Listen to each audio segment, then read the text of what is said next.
What's up guys, it's Chacha Power here again. This is going to be day 3 of my Ultraman MAT vehicle build. I haven't done much since the last video. The last video I told you guys I painted it, clear coated and whatnot. And I did have the intention of wet sanding the body to get rid of some of the orange peel. But I decided to leave well enough alone basically. So usually when I try and perfect things, that's when I mess them up. And I'll explain that in a second, since you're kind of happy with this. So what I did is I took some polishing compound and I went to the little areas that had little spots.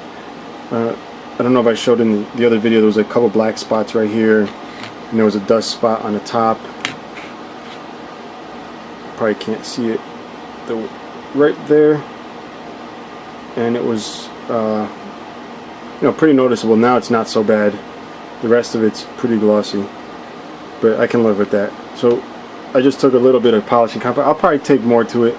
And the way I'm polishing this body with this rubbing compound is I'm using this stuff called the fine scratch remover, but any rubbing compound will do. Even the automotive one will probably be better.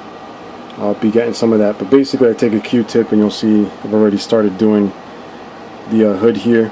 Hopefully I don't take the panel lining out, but you just basically rub it on. What I really want to do is seal up this emblem here. See if I can get in there real close for you guys.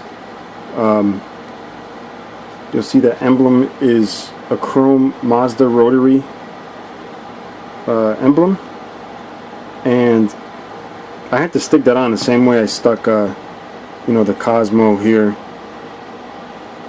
except the Cosmo is now coated in a layer of clear coat, a few layers of clear coat.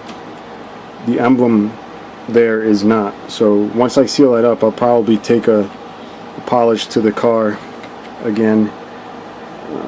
I'll let you guys check it out really close here. You'll see the grill there. I cut the red around, but I'm going to fill that in with red paint as long as I can get a good match.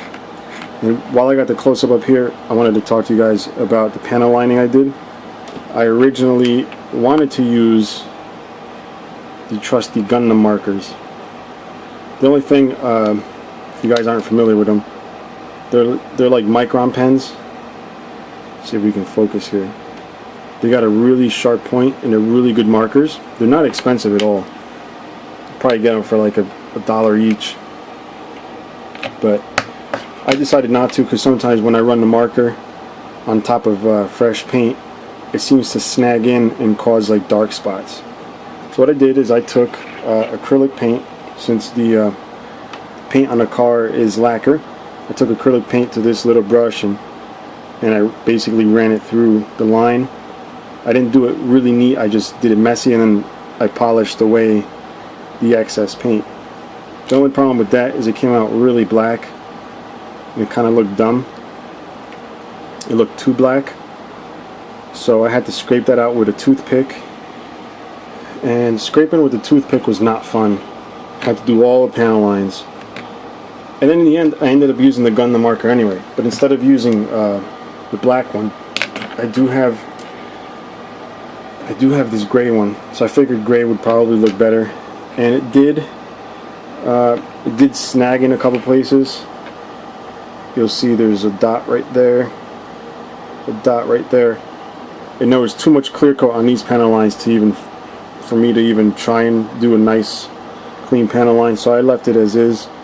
You'll see it gets a little thick right in this area, but I mean, this is because we're really zoomed in, but if you look at the kit, how you normally would look at anything in real life, I think it looks pretty good. And I must say, this is probably the best paint job I've ever gotten on a model kit. And the best part is, since this is automotive paint, you can go ahead, wax it and polish it as you would, and I'll reflect that here so you can see the orange peel. I really want to get rid of that without having to wet sand. I probably am anyway. Now that I got the panel lines done, I'll probably wet sand a little, clear coat the emblem, but I'm a little afraid of just messing up everything now that I've got everything basically where I want it. so I'm thinking of just leaving it. But that's it. I guess from now, I guess the rest of these videos are going to be concentrating on the interior. I may finish the exterior, doing the silver or chrome around the headlights, doing the chrome trim. Thing is, I don't want to use silver paint. I found this stuff called bare metal, which I'm probably going to order to do the trim. But if I don't get that done, I'll do the interior, and then we'll finish up with the body. But that's it for now, so stay tuned for more.